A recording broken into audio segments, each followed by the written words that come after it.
Bismillahirrohmanirrohim. Zikr shaytonni quvadi va savalaydi. Zikr Alloh taoloning rozi bo'lishiga sabab. Zikr g'am anduhlarni ko'tarilishiga sabab. Zikr shodlik va sururga sabab. Zikr qalb va badanning quvvatli bo'lishiga sabab. Zikr qalb va yuzni nurli bo'lishiga sabab. Zikr rizqning keng bo'lishiga sabab. Zikr mahobat, halovat va go'zallikka yetishga sabab. Zikr Alloh taoloning muhabbatiga sabab. Zikr Alloh yaqin bo'lishiga sabab. Zikr ihson martabasiga yetishga sabab. Zikr Allohga qaytishni o'rgatadi. Zikr ma'rifat eshigini ochadi. Zikr sababli Alloh bandani zikr qiladi. Zikr qalbning tirik bo'lishiga sabab. Birodarlar, zikr Alloh taolo aytgan vala zikrullohi akbar. Allohni zikr qilishlik, Allohning zikri eng buyuk narsa. Zikr eng buyuk narsa. Qur'oni Karimda zikr 10 xil vajh bilan vorid bo'lgan. Bugun shularni o'qiymiz. Birinchisi, Alloh taolo zikr qilishga mutlaq va muqayyat buyurgan. Ikkinchisi, zikrning ziddi bo'lgan g'aflatdan qaytargan. G'aflatdan va unutishlikdan Alloh taolo siz bilan bizni qaytargan. Uchinchisi, najot va yutuqni zikrni ko'p va davomiy aytishga bog'lab qo'ygan. To'rtinchisi, ahli zikrlarni Alloh maqtagan. Ular uchun mag'firat bor, ular uchun jannat bor deyilgan. Beshinchisi, zikrga beparvo bo'lgan insonlar hasrat va nadomatda bo'lishlari xabar berilgan. Oltinchisi, banda Allohni zikr qilsa, Alloh shu bandani o'zi zikr qiladi. Yettinchisi, eng buyuk narsa bu Alloh taoloning zikri. Qur'onda shunday deyilgan: "Vala zikrullohi akbar." Allohning zikri hamma narsadan ulug'. Sakkizinchisi, Alloh taoloni zikr qilsagina inson Allohning oyatlaridan foydalanadi. To'qqizinchisi, Alloh taolo zikrni amallarning hammasiga qarina qilib qo'ygan. 10-si, zikr Alloh taoloning roziligiga sabab bo'ladi. Mana endi shu 10 ta vajhni, Qur'onda kelgan 10 ta vajhni bitta-bitta ko'rib chiqamiz. Zikr haqida 10 xil vajh kelyapti, birodarlar. Shuni o'zi siz bilan bizga bu amal qanchalar ulug' ibodat, qanchalar ulug' amal ekanligini ko'rsatib beradi. Birinchi vajh.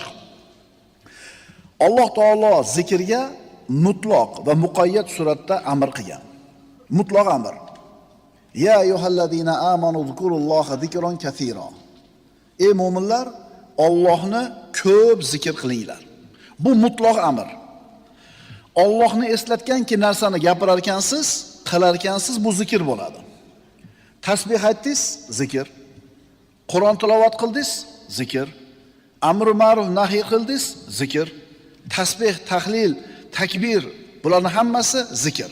Demak, Allohni eslatadiganki narsa bu zikr bo'ladi, bu mutlaq suratda aytildi.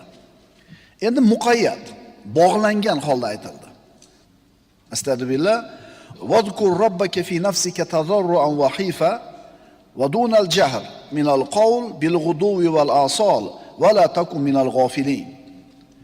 Parvardigoringizni ichingizda yolvorib, qo'rqib, dildan erta-yu kech yod qiling va g'ofil kimsalardan bo'lmang.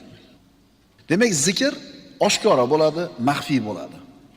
Xorlik bilan bo'ladi, huzu bilan bo'ladi, qo'rquv bilan bo'ladi. Mana shu narsalarga bog'langan bo'ladi zikr. Qalbing bilan ham, tiling bilan ham Allohni zikr qilishing kerak. Demak, birinchi vajh, Alloh taolo zikrga buyurdi, mutlaq va muqayyat. Ikkinchi vajh. Alloh taolo zikrdan g'aflatda qolishlikdan man qildi. Unutish va g'aflatdan qaytardi. Vala takum minal g'ofilin. G'ofil kimsalardan bo'lmang. Vazkur robbaka idza nasita. Agar unutib qo'ysang, xayolingdan ko'tarib qo'ygan bo'lsa, insonsan banda, darrov Robbini zikr qilgin. Darrov Robbini zikr qilgin. Nimadan g'ofil bo'lma? Allohning zikridan. Birodarlar, hayotimizdagi eng xatarli narsa bu g'aflatda bo'lishlik. Ko'p odamlar g'ofillik, g'aflat uyqusida yashaydi, uyquda bo'ladi, lekin uxlayotganligini bilmaydi. Bundaylar uyg'onadi. Bir kun albatta uyg'onadi. Qachon uyg'onadi? O'lganidan keyin. Alloh taolay aytadi: "Fazarhum yahuzu va yal'abu hatta yulaqu yawmahum alladhi yu'adun." Bas, bunaqalarni tark qiling. Va'da qilingan kunga ro'baro bo'lgunlaricha nohaq yo'llarda sho'ng'ib, o'z dunyolarida o'ynab kulib yuraversin. Shular bir kun keladi, uyg'onishadi. G'aflatda yashaganligini biladi, lekin vaqt o'tib ketgan bo'ladi. Birodarlar, hayot bizni ishlatib yuboradi. Shunaqa bir tushuncha bor. Hayot bizni ishlatib yuboradi. Nima degani? Bitta ishni tugatding, ikkinchisi chiqadi. Bitta g'amingni hal qilding, bitta muammoni yechding, orqasidan ikkinchisi chiqadi.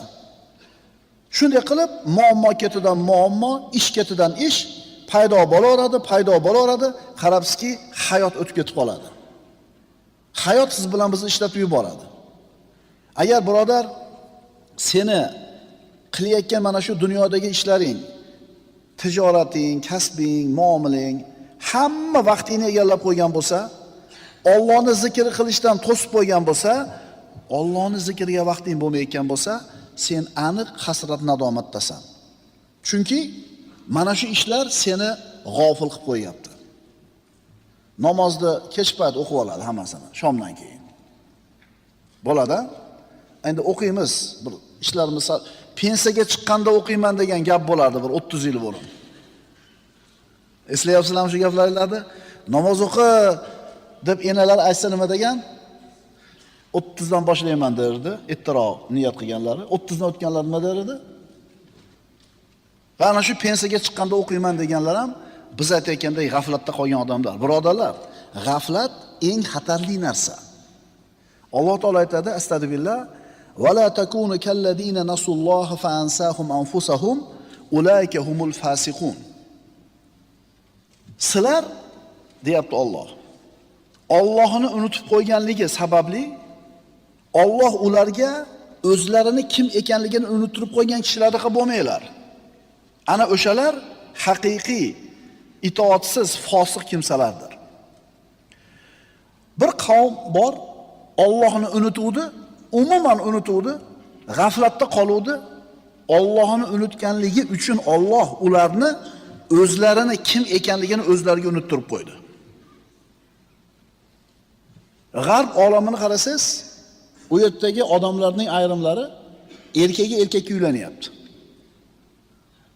Ayol uylanyapti. Ayol kishi erkak kishiman deb, erkak kishi ayol kishiman deb pasport olyapti. Ahmoq emas ular, aqlli insonlar. Dunyo ishlarida siz bilan biz ularga yetishimizga bir 100 yil bor. Dunyo ilm fanida, taraqqiyotida o'tib ketdi bizdan. Lekin Allohni unutib qo'yganligi uchun Alloh ularni inson ekanligini o'zlariga unuttirib qo'ydi. Nima uchun bunday bo'ldi ular? Allohni unutishgan edi. O'xshatish mumkin bo'lsa, relsni ustida ketayotgan poyezd yoki uni vagoni faqat relsni ustida to'g'ri turadi. Agar relsdan tushirib qo'ysangiz, tamom u poyezd. Asfaltga tushirasizmi, mramorga tushirasizmi, tuproqqa tushirasizmi, tamom, botib qoladi, sig'alanib ketadi, xullas tamom bo'ladi. Poyezd va uni vagoni faqat relsda to'g'ri yurganidek, inson o'zini insonligini unutmaydi agar Allohni unutmasa. Allohni unutdimi? Tugadi. Birodarlar, Allohni unutganligi uchun ular Alloh ularni o'zlarini kim ekanligini o'zlariga unuttirib qo'ydi. Ular itoatsiz kimsalar. Mana shularga bo'lib qolmanglar deyapti. Alloh sen bilan meni birodar zikrga buyurdi. Mutlaq va muqayyat suratda. Qo'rquv bilan, umid bilan, tazarru bilan, oshkora va maxfiy. Va g'ofil bo'lma deyapti. Va la takum minal g'ofilin. Allohni unutishdi. Shuning uchun bular bu dunyoga nimaga kelganligini unutib qo'yishdi. Nimaga yashayotganini unutib qo'yishdi. Ustidagi taklifotni unutishdi, omonatni unutishdi, solih amalni unutishdi. Bu ham yetmagandek o'zini ham kimligini unutib qo'ydi. Biz nimani o'rganyapmiz o'zi? Biz nafs tarbiyasini o'rganyapmiz. Qalb tarbiyasini o'rganyapmiz. Nima uchun namozda turganimizda ko'zimizga yosh kelmayapti? Shuni sababini o'rganyapmiz. Nima uchun qalblarimiz qatib ketgan? Nimaga bir yumshoqlik yo'q? Nimaga ko'z yoshi yo'q? Nimaga? Mana shu tasavvufdan uzoq bo'lib ketganimiz uchun. Nafs, qalb tarbiyasidan uzoq bo'lib ketgan. Biz shuni o'rganyapmiz. Uchinchi vajh, najot va yutuq Alloh azza va jallaning zikriga bog'lab qo'yildi. Falonchi hayotda muvaffaqiyatga erishdi deyiladi. Bu nima degani? Hayotda o'rnini topdi degani. Bir ilmni, kasbni, hunarni puxta egalladi degani. Mana shu sababli jamiyatda topish tutish yaxshi bo'ldi, bekami ko'si yashadi, oila qurdi, farzandli bo'ldi, jamiyatda muvaffaqiyatga erishdi, yutuqqa erishdi, e'tiborga erishdi, hurmatga erishdi. Ha, bu dunyo maydonida bir odamni erishgan narsasi yutuq deyiladi. Dunyo maydonida bir yutuqqa erishdi deyiladi, lekin haqiqiy yutuq emas, birodarlar. Chunki bu aytilgan narsalar ilm, hunar, martaba, oila, pul Allohni tanimaganlarga ham berilyapti naryoqda, g'arb olamida. Biz aytayotgan yutuq faqat dunyo maydonida yutuq emas. Ha, birodarlar, boylar, mansabdorlar, quvvat egalari dunyoda muvaffaqiyatga erishdi. Halolmi, harommi, birodar haqqimi, yo'qmi, nima bo'lganda ham bir narsaga erishdi. Ammo haqiqiy yutuq, birodarlar, oxiratdagi yutuq, oxirat hayotidagi muvaffaqiyat. Agar mana shu joyda yutgan bo'lsangiz, haqiqiy yutuqqa muvaffaqiyatga erishdingiz. Mana oramizda badavlat odamlar bor, o'rtahol odamlar bor, kambag'al odamlar bor. Boy deymiz, o'rtahol deymiz, kambag'al deymiz. Biz deymiz buni. Lekin Ali ibn Abi Talibda bir ajib so'zi bor ekan. Bu ulug' sahobiy aytadiki, boylik va faqirlik Allohga ro'baro bo'linganidan keyin ma'lum bo'ladi. Kimni haqiqiy boy bo'lgani, kimni haqiqiy faqir bo'lgani Allohga ro'baro bo'lgandan keyin bilinadi deydi. Agar shu falsafadan, shu tasavvurdan kelib chiqib turib aytadigan bo'lsak, kim haq, kim nohaq qiyomat kuni aniq bo'ladi. Kim yutdi, kim yutkizdi qiyomat kuni aniq bo'ladi. Kim haqiqiy aziz, kim xor qiyomat kuni aniq bo'ladi. Kimni past, kimni oliy ekanligi ham Allohga ro'baro bo'lgandan keyin ma'lum bo'ladi.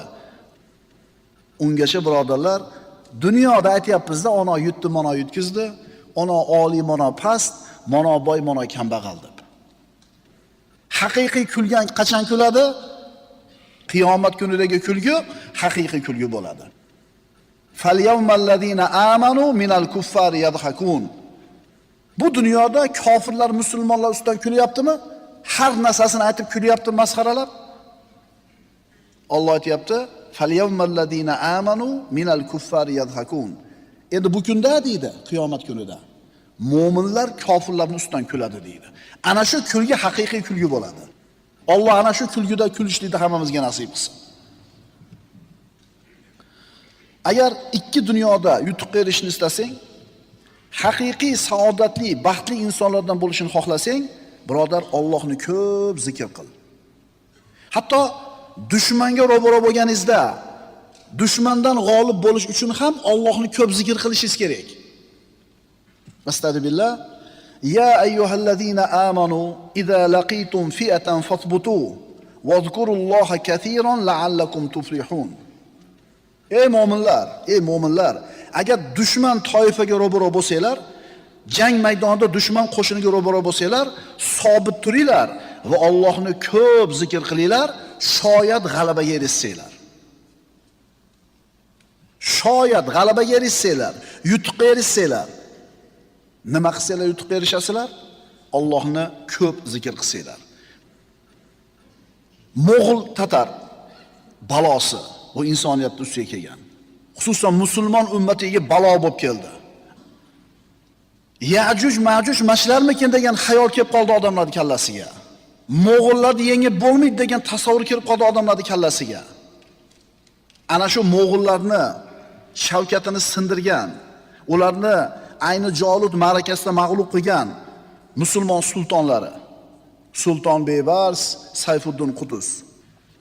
Ana shu hal qiluvchi ayni Jolut ma'rakasida jang bo'lishdan avvalgi kechada, jangdan avvalgi kechada bu muzaffar qo'shin nima bilan mashg'ul bo'ldi, bilasizlarmi? Mana shu ulug' sultonlarning pirlari, ustozlari qo'shinni kechasi bilan Allohga duo iltijo qilib, kechasi bilan zikr bilan band bo'lishini buyurdi. Qo'shin shunday qildi. Qo'shin uxlamadi, kechasi bilan zikrda bo'ldi, iltijo qildi, ko'p zikrda bo'lishdi. Natija qanday bo'ldi? Alloh azza va jalla bu sultonlarga, bu musulmon lashkariga g'alabani berdi. Va la zikrullohi akbar. Allohning zikri hamma narsadan buyuk dedimi Alloh? Shuning uchun Allohni ko'p zikr qilinglar, shoyat g'olib bo'lsanglar, hamma ishda. Allohni qalbingda zikr qil, birodar. Tilingda zikr qil, birodar. Odamlarga eslat Allohni. Qanaqa majlisda o'tirma, yig'in bo'lsa, Allohni zikr qilishlik kerak. Agar shunday qilsang, qalbing xotirjamlikka to'ladi. Atrofingdagilarni chehralari ochiladi. Sendan xursand bo'lishadi. Agar dunyoni zikr qilsang, odamlar atrofingda o'tirmay tarqaydi. Chunki dunyodan Alloh taolo hammaga ulushni har xil berganda, dunyo matohidan ulush har xil berilganda, ammo Allohning zikriga hammaning imkoniyati teng. Vodkurulloha katiron la'allakum tuflihun. Va doim Allohni yod etingiz, shoyat najot topursiz. Nimani gapirdik? Alloh taolo zikrni mutlaq va muqayyat qilib buyurdi. Ya'ni mutlaq zikr qilishimiz kerak va muqayyat zikr qilishimiz kerak. Ikkinchi vajh nima bo'ldi? Unutish va g'aflatdan Alloh taolo qaytardi. Uchinchi vajh. Najot va yutuqni Allohning zikriga bog'lab qo'ydi. Inson Allohni zikr qilar ekan, albatta yutuq va g'alabaga erishadi. Zikr qalbni g'aflat uyqusidan uyg'otadi. Ma'rifat mevalarini beradi. Zikr mo'minni Robbisiga yaqin qiladi. Zikr qul ozod qilish va nafaqalarga teng bo'lgan ibodat. Zikr shukrning boshidir. Allohni zikr qilmagan inson Allohga shukr keltirmagan inson bo'ladi. Zikr qalbdagi qasovatni, qattiqligini ketkazadi. Qalbni yumshatadi. Zikr ne'matlarni jalb qiladi. Zikr baloyi ofatlarni daf qiladi. Zikr etgan bandaga Alloh taoloning va farishtalarning salovati bo'ladi. Zikr bandaga Alloh va farishtalarning salovatini jalb qiladi.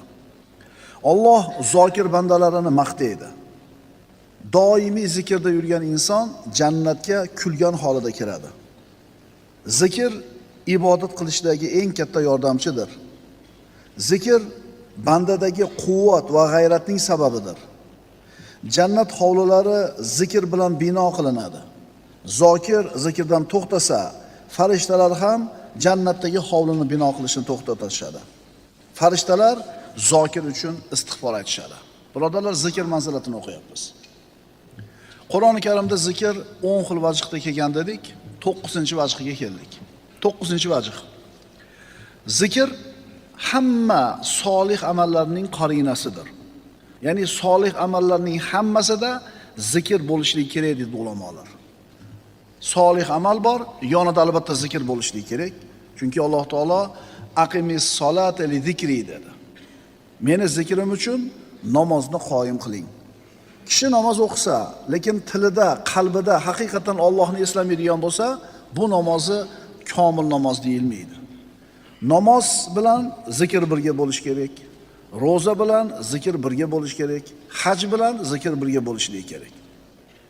Oysha roziyallohu anhodan rivoyat qilingan hadisda Payg'ambarimiz sollallohu alayhi vasallam aytadilar: "Innama ju'ilat tawafu bil bayt va bis safa val marwa va ramyul jimar li iqomati zikrillahi azza va jalla."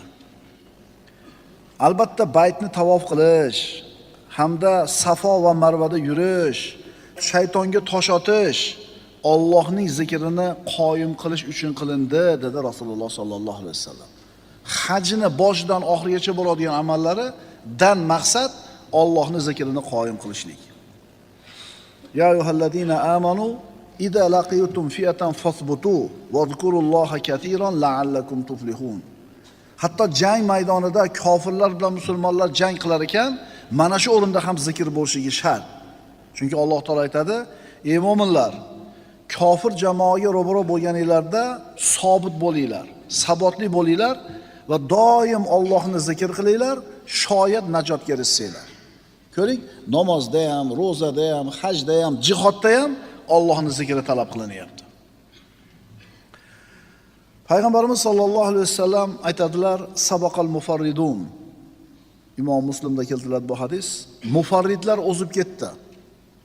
Ya'ni savobga erishishlikda mufarrid bandalar o'zib ketdi. Va mal mufarridun ya Rasululloh. Mufarridlar kimlar ya Rasululloh? Rasululloh javob berdilar: "Az-zakirunalloha katiran va zakirat." Allohni ko'p zikr qilgan erkaklar va Allohni ko'p zikr qilgan ayollar. Mana shu bandalar savob amallarda hammadan o'zib ketishdi. Siz bilan biz bir piyola suv ichyapmiz, bismillah deymiz. Ichib bo'lganimizdan keyin alhamdulillah deymiz. Mana shu zikr. Farzandlarimizga ko'zimiz tushgan paytda ko'zimizni quvonchi alhamdulillah deymiz. Bu ham Allohning zikri. Alloh taolo sizga bergan nimaiki ne'mat bo'lsa, ana shuni ko'rib turib Allohni eslayapsizmi? Demak, zokirsiz. Mana shunda siz bilan biz g'ofil bo'lmagan zokir banda bo'lamiz. Mana shu atrofimizdagi borliq bizga doimiy suratda Alloh taoloni eslatib turishligi kerak bo'ladi. Mana keyingi o'qilgan hadisimiz yana zikrda qanchalar fazilati ulug' ekanligini siz bilan bizga bayon qiladi. Ana Abi Dardo radhiyallohu anhu qala an-nabiy sallallohu alayhi vasallam: "Ala unabbikum bi khayri a'malikum." Rasululloh aytibdilar: "Sizlarni qiladigan amallaringizda eng yaxshisini aytib beraymi? Va azkaha inda malikikum." Podshohlaringiz, ya'ni Robbingiz Alloh huzuridagi eng pokizasi haqida. Darajangizni oliy qiladigan haqida. Tilla va varaqni infoq qilishingizdan ko'ra yaxshiroq bo'lgani haqida. Dushmaningizga yo'liqib, ular sizlarning bo'yinlaringizga urishlari va sizlar ularning bo'yinlariga urishingizdan ko'ra yaxshiroq amalni xabarini beraymi? Qarang, Allohning huzuridagi eng pokizasi, darajamizni ko'taradigani, xayr infoq ihson qilgandan yaxshirog'i, jihoddan ko'ra yaxshiroq bo'lgan amalni xabarini beraymi? Ha deyishdi sahobalar. Payg'ambarimiz sollallohu alayhi vasallam aytdilar: "Zikrullohi taala."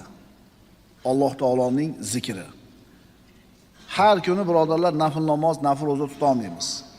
Har kuni nafl sadaqalarni qila olmaymiz, chunki imkoniyatimiz cheklangan, imkoniyatimiz har xil bo'ladi, kimda bor, kimda yo'q. Lekin zikr qilishlik mana shu ishlarda hammasidan ko'ra savobi ulug' bo'lgan amal deyilyapti. So'z bormi shundan keyin birodarlar? Savoli bormi boshqa? Yo'q. Eng yaxshi amal nima ekan?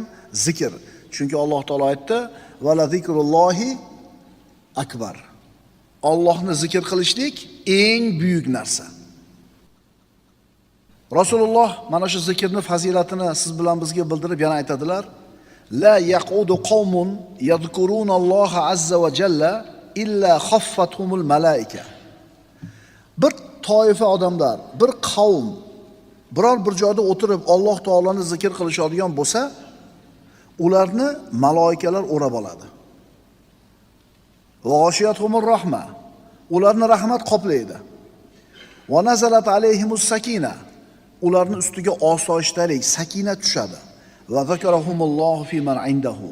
Va mana shu bandalarni Alloh o'zini huzurida zikr qiladi. Ya'ni farishtalarga maqtaydi. Nima qilsa somorda o'tirib osh yesammi? Yo o'tirib telefon ko'rsammi? Nima qilsa? Odamlar to'planadi birodarlar. Inson ijtimoiy maxluq. To'planadi, o'tiradi. Albatta bu o'tirishlarda har xil gap so'zlar bo'ladi. Foydasi bormi, yo'qmi, xullas gapirishadi. Endi mana shuni o'rniga Allohni zikr qilsa-chi? Halol haromni gapirsa, buyruq qaytarini gapirsa, Rasulullohning hadislarini aytsa, oxiratni eslatsa, Rasulullohning sifatlarini gapirsa, jannat, do'zaxni eslatsa. Birodarlar, qalblarimiz mana shunga o'xshagan majlislarga intilib turishligi kerak. Chiqib ketishlikka shoshilmaslik kerak. Rahmat qoplaydi. Qalblariga sakinat, osoyishtalik tushadi va Alloh shu bandani maloikalarga muhtiydi. Alloh sizni eslashidan ko'ra kattaroq narsa bormi siz uchun? Va zakarahumullohu fi man inda.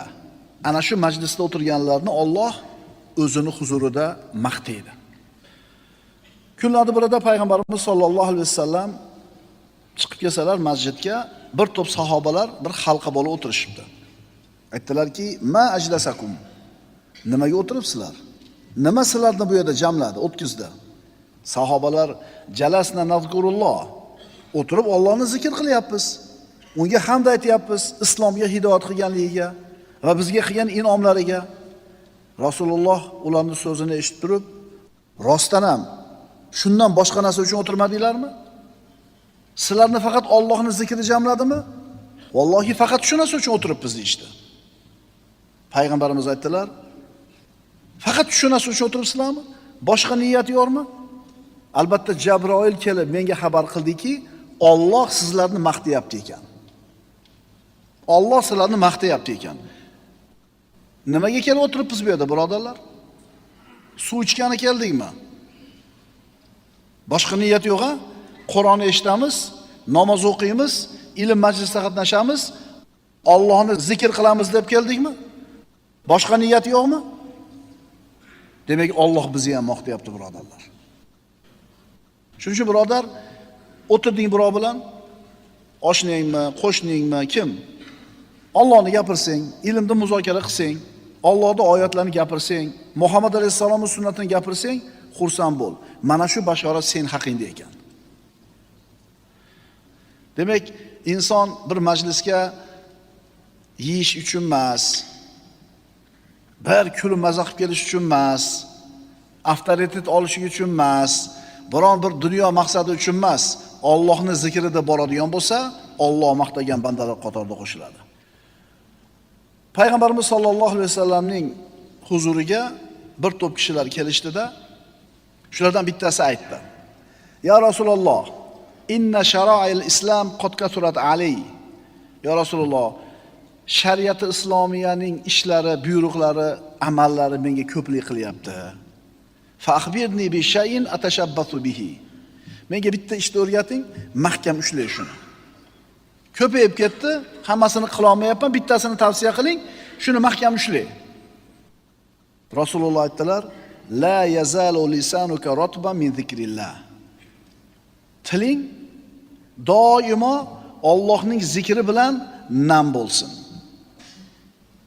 Tushunarlimi? Zikrda bo'l deyapti. Shariatda amallari ko'payib ketdi desa, bittasini ayting desa, shuni aytayapti Rasululloh sollallohu alayhi vasallam.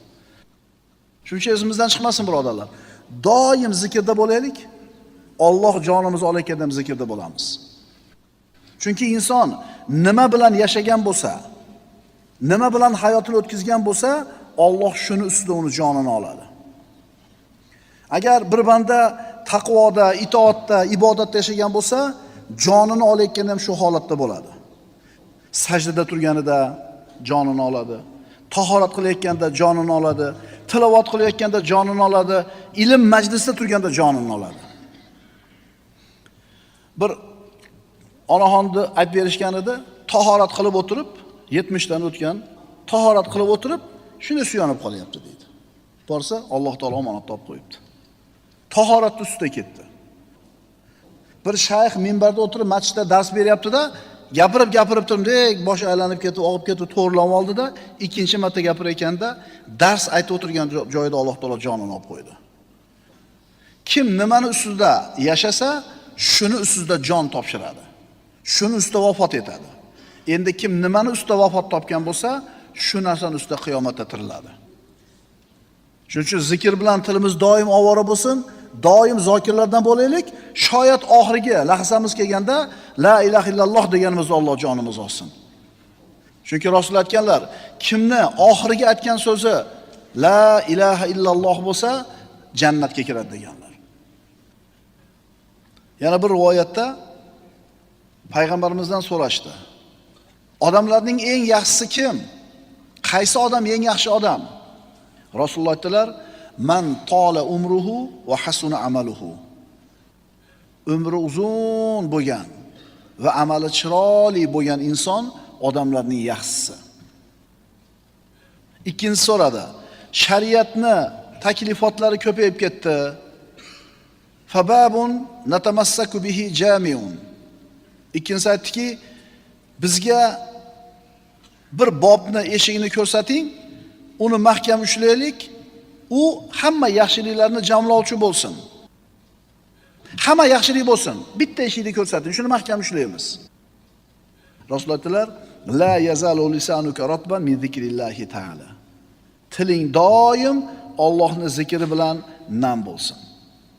Birodarlar, namoz uchun tahorat qilish kerak. Yiqilib turish kerak. Qiblaga qarash kerak, vaqt kerak. Ro'za uchun ham ma'lum bir xatti-harakatlar kerak, sharoitlar kerak. Haj uchun, umra uchun, boshqa amallar uchun. Lekin zikr uchun birodarlar bu narsalar kerak emas. Zikrning muayyan vaqti yo'q. Xohlang o'tirib ayting.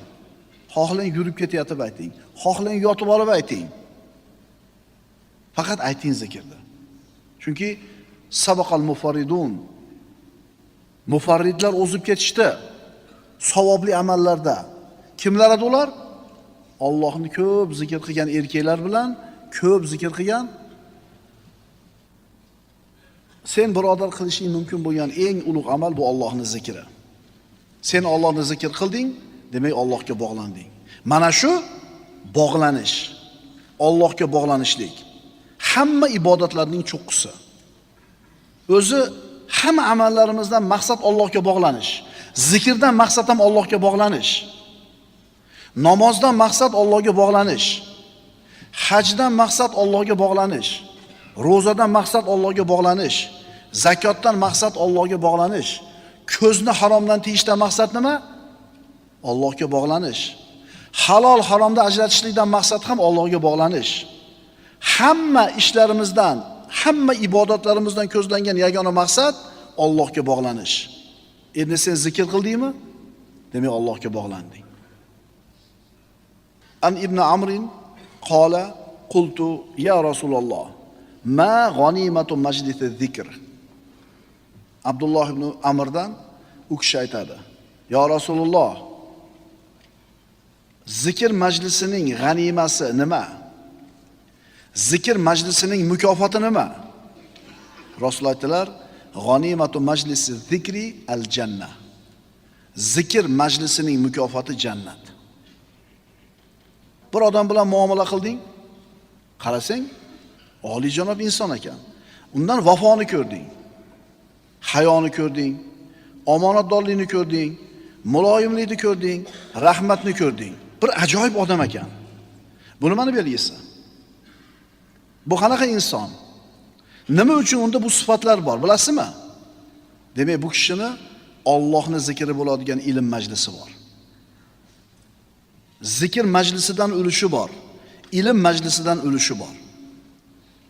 Uni ilm majlisi bor. Ana shu joyda u Allohga tez-tez bog'lanib turadi. Halol haromni taniydi. Qalbini tarbiyalaydigan suvni ichadi. Nafsini tarbiya qiladi. Alloh va Rasuli rozi bo'ladigan ilm majlisidan chiqqan odam muloyim bo'ladi, kechirimli bo'ladi, kichik fe'l bo'ladi. Chunki Allohga bog'lanib chiqdi-da u. Allohga bog'langan qalb mutakabbir bo'lmaydi. Aqulu qawli hada va astagfirulloh li va lakum. Assalomu alaykum va rahmatullohi ta'ala va barakatuh.